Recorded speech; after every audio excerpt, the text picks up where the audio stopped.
शायद अगले 10 से 12 महीने औसतन तापमान दूसरे सालों की तुलना में कहीं ज्यादा होगा, क्योंकि सौर ज्वालाओं का विस्फोट हुआ है। हमें यह समझना चाहिए कि इस धरती पर सारा जीवन सौर ऊर्जा से चल रहा है। सौर ऊर्जा कोई आपका आविष्कार नहीं है, क्योंकि आपने सोलर पैनल बना लिया।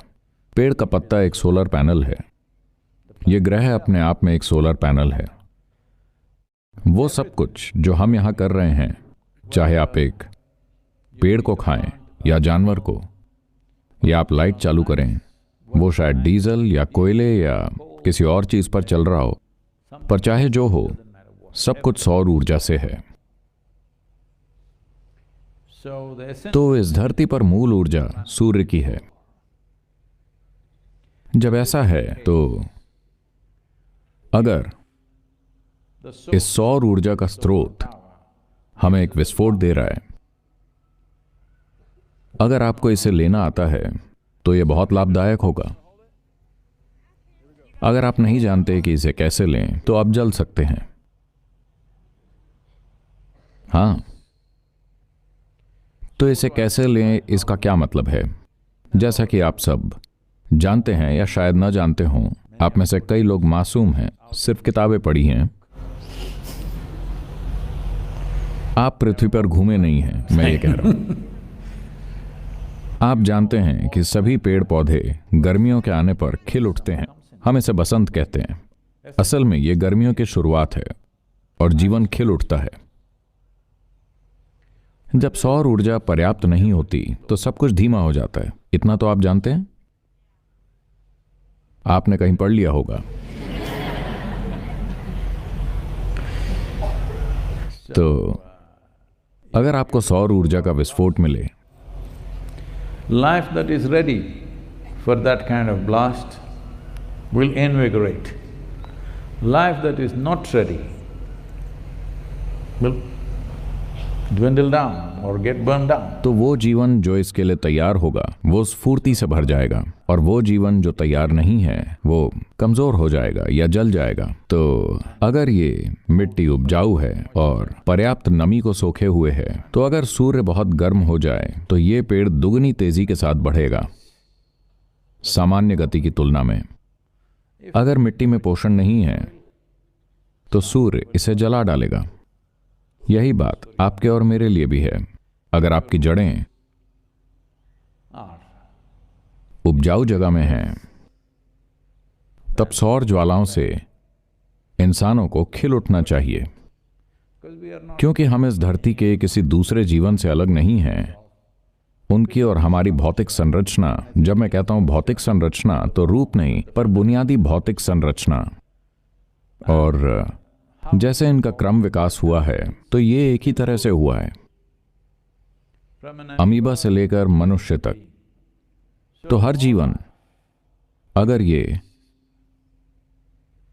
उपजाऊ स्रोत में है तो वो खिलेगा, नहीं तो मुरझा जाएगा या कम से कम नुकसान तो उठाएगा। तो अगले 12 महीने, 10 से 12 महीने मैं कहूंगा, शायद बहुत गर्म हो सकते हैं। हो सकता है ना भी हो, निर्भर करता है कि पृथ्वी इसके जवाब में क्या करती है। अगर गर्मी ज्यादा होगी तो इस धरती के जलाशयों से वाष्पीकरण की मात्रा भी ज्यादा होगी, खास तौर से महासागरों से, जो कि सबसे विशाल हैं। अगर पानी भाप बनेगा तो आपको क्या लगता है ये कहां जाएगा? मुख्य तौर से सबसे पहले ये बादल बनता है। तो अगर बादलों का निर्माण बहुत ज्यादा होगा तो फिर से ये पृथ्वी को ठंडा कर देंगे।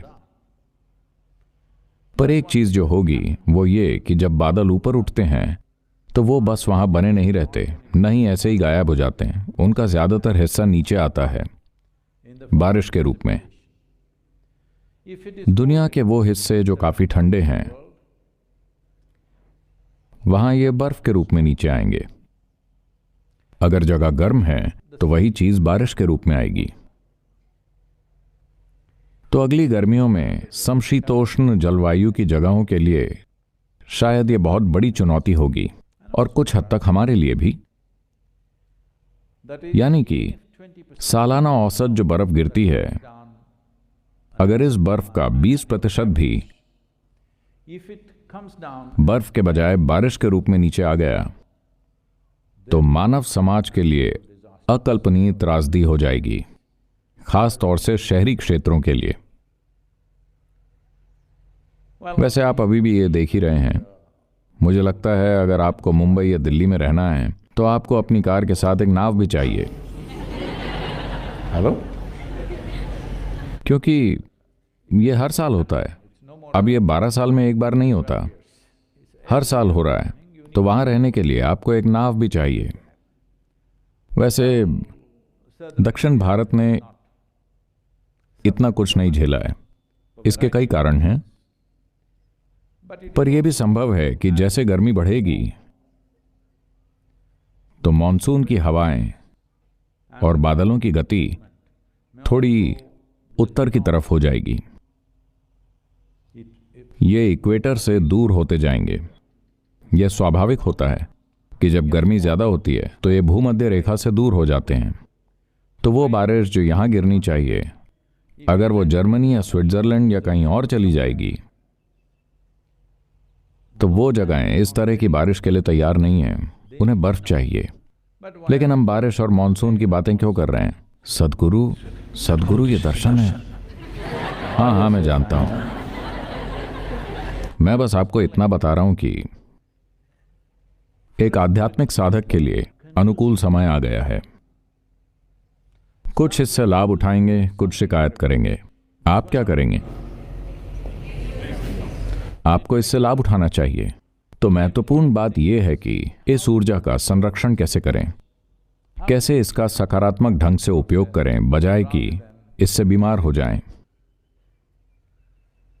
तो वो सब मेडिकल चीजें मैं उनसे बोलूंगा कि उसकी एक लिस्ट बना दें कि आपको क्या करना चाहिए, कितना पानी पीना चाहिए, वगैरह वगैरह। वो चीजें हम बता देंगे। लेकिन महत्वपूर्ण चीज ये है, आप में से ज्यादातर लोग सूर्य क्रिया का अभ्यास कर रहे हैं। इसका मतलब हम ज्यादा ग्रहण करने की कोशिश कर रहे हैं। अब ये उन बेवकूफों को भी सिखाया जा रहा है जिन्होंने कुछ नहीं किया है।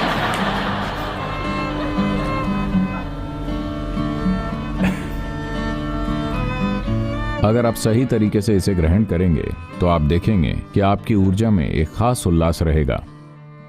अगर नहीं करेंगे तो यह आपको दुर्बल बना देगा। तो एक आध्यात्मिक साधक के लिए आने वाला साल अच्छा होने वाला है। मैं इन 12 महीनों का लाभ उठाना चाहता हूं कि ज्यादातर प्राण प्रतिष्ठाएं जो हमें करनी हैं, हम इस समय में पूरी करना चाहेंगे जब प्रकृति हमारे लिए अनुकूल है।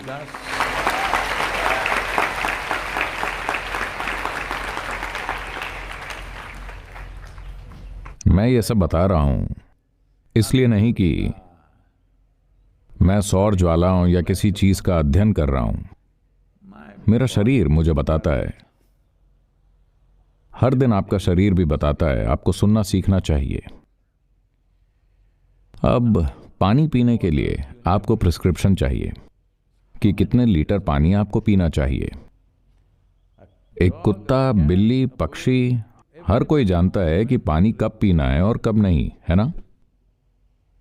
फिर इंसान कैसे नहीं जानते? तो ये इसलिए क्योंकि आसमान में तो बादल हमारे लिए लाभदायक होते हैं, पर आपके सिर में ये अच्छे नहीं होते। ये बादलों से घिरा हुआ है, क्योंकि एक बुनियादी गलती जो आपने कर रखी है कि आप अपने विचारों और भावनाओं को सच्चाई मानकर बैठे हैं। अभी आप सबको एक टाइगर के बारे में सोचना है। सोच सकते हैं? एक चमेली के फूल के बारे में सोचिए। सोच सकते हैं? एक शैतान के बारे में सोचिए।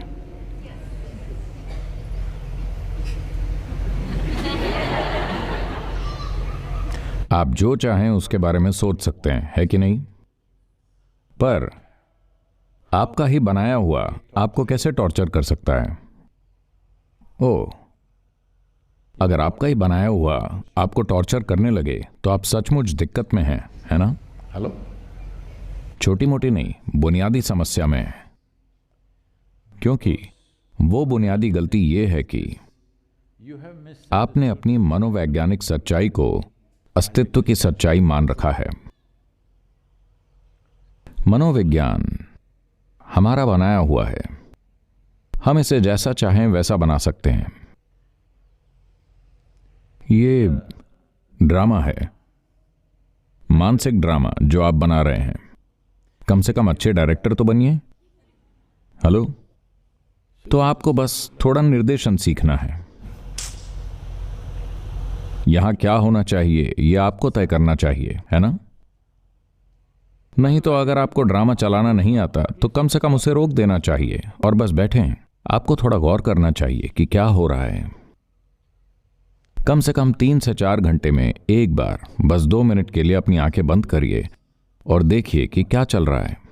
अभी क्या इसे खाने की जरूरत है, पानी पीने की, या बस सांस लेना अच्छा है? क्या हो रहा है? हेलो? क्या आपका जीवन इतना ध्यान देने लायक तो है? मैं पूछ रहा हूं, आपका जीवन क्या इतने के लायक तो है? तो प्लीज करिए।